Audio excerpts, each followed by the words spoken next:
Last எபிசோட்ல Sambu manager கிட்ட மோட்டார்ல இருந்து லெஜர் வரைக்கும் அவன் கண்டுபிடிச்சத சொன்னான். மேனேஜரும் இன்ஸ்பெக்டர் வேலை வாங்கி தரேன்னு சொன்னாரு. அதுக்கப்புறம் என்னாச்சு? வாங்க கேட்கலாம். எபிசோட் 6. இந்த சம்பவத்துக்கு மறுநாள் மேனேஜர் ஆபீஸுக்கு வரவில்லை. அதற்கு அடுத்த நாளும் வரவில்லை. அவருக்கு உடல்நிலை சரியில்லை என்று சாம்பு கேள்விப்பட்டான். ஆனால் ஆபீஸில் எல்லோரும் கூடி கூடி பேசிக் கொண்டனர். அது சாம்புவுக்கு சற்று குழப்பத்தை ஏற்படுத்தியது. விசாரித்த போது அவனுக்கு கிடைத்த செய்தி உடம்பெல்லாம் நடுங்க வைத்தது. மேனேஜர் ஆபீஸ் பணத்தை 1,00,000க்கு கொள்ளையடித்து கொண்டு ஓடிவிட்டார். சில வருஷங்களாகவே அவர் ஆபீஸ் பணத்தை கொள்ளையடித்து வருகிறார் என்று தெரிந்தது. சாம்புவுக்கு தலை சுற்றியது. சுத்தாதா பின்ன? திருடங்கிட்டயே திருடனை பத்தி சொல்லியிருக்கான் நம்ம சாம்பு.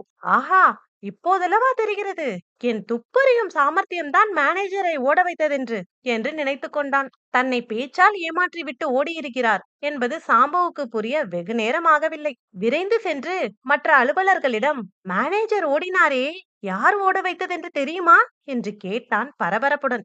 ஆபீஸ் பணம் தான் ஓட வைத்திருக்கிறது என்றனர். இல்லவே இல்லை, அவரை ஓட வைத்தவன் உங்கள் முன்னால் தான் இருக்கிறான்.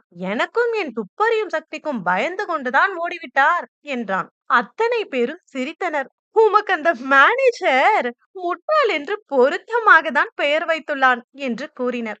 அப்படித்தான் தோன்றும். இந்த ஆபீஸில் என்னை தவிர அனைத்து பேரும் முட்டாள்கள் தான். உங்களில் யாருக்காவது ஜவ்வாது வாசனை தெரியுமா?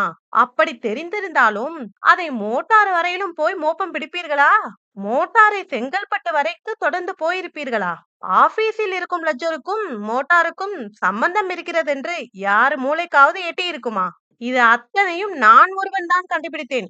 இப்போது சொல்லுங்கள், யார் முட்டாள் என்று என்றான் சாம்பு கோபமாக.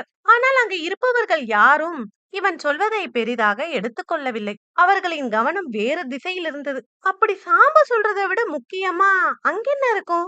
நாளை பார்க்கலாம். இந்த ஸ்டோரி உங்களுக்கு பிடிச்சிருந்தா மறக்காம நம்ம பேஜை ஃபாலோ பண்ணி சப்போர்ட் பண்ணுங்க. நன்றி.